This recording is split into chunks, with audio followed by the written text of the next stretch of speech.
अस्सलाम वालेकुम। क्या हाल है भाई, ठीक हो? सारा क्रॉस करनी है? नहीं भाई, वैसे खलोते हैं? नहीं जाना है बस। जाना कितने बह के? सदा करते हैं बस, तो जा रहे हैं अभी हाँ घर। जी। मैं जा रहे हैं अभी घर पे। अच्छा, घर जा रहे हैं अभी आप? तो आ कहाँ से रहे हैं? किधर से?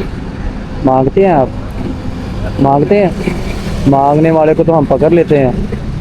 कोई बात नहीं भाई, हमारा हाल ही ऐसा है तो क्या मसला है आपको?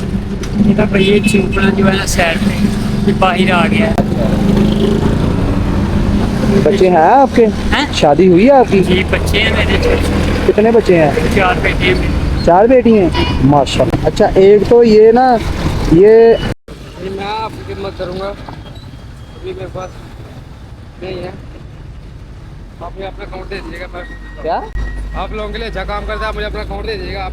ये पकड़े हैं आप। ये ना 1000 रुपया एक मेरे भाई हैं, ये उन्होंने भेजा आपके लिए, ठीक? तो घर पे ना आज आपने अपने बच्चों के लिए राशन लेकर जाना है इनका। इसके अंदर भी पैसे हैं, तो आपने ना घर जाते हुए राशन लेकर जाना है।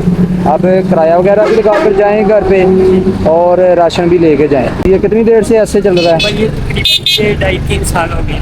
2.5-3 साल हो गए हैं। पहले तो मैं काम ही करता था, इस पल्लेदारी करता था, मैं मजदूरी करता था, अच्छा। बच्चों को पालता था। ओहो, चले जी, अल्लाह पाक आपको सब्र दे, अल्लाह पाक आपको हिम्मत दे, इस्लाम दे, अल्लाह पाक आपको जज़ाए खैर अता करे, सेहत दे, तंदुरुस्ती दे। तो घर पे जाएं, अपने बच्चों के लिए लेके जाएं। ये सारा कुछ मेरे अल्लाह पाक की तरफ से है, ठीक है? ये अल्लाह पाक ने भेजे हैं आपके लिए, ठीक है मेरे भाई? भाई कामयाब करे, सोना मालक खैर करिए चाहे हाँ आप। जी।